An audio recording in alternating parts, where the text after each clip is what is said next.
भोजपुरी की नई जानकारी के लिए हमारे साथ जुड़े। ये लाल रंग का सब्सक्राइब बटन क्लिक करें और बेल आइकन को दबाएं, जिससे नई वीडियो की जानकारी आप तक पहुंच जाए। जान लीजिए, सब्सक्राइब करना बिल्कुल फ्री है। 5 बॉडीगार्ड के साथ चलते हैं निरहुआ अमरपाली। दोस्तों आपको बता दें, जहां हर तरफ एक ही नाम छाया हुआ है, अमरपाली निरहुआ। दोनों को फिल्में सुपर डुपर हिट सिर्फ नाम से ही होती हैं।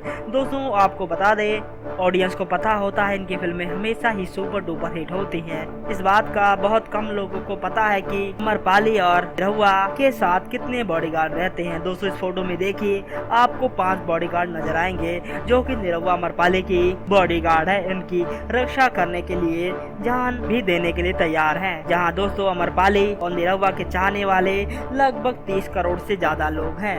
दोस्तों आप देख सकते हो कितना ज्यादा धक्का मुक्की होती है सुपरस्टार दिनेश और अमरपाली से मिलने के लिए। वहीं ये धक्का मुक्की को कंट्रोल करती है इनकी टीम। धन्यवाद।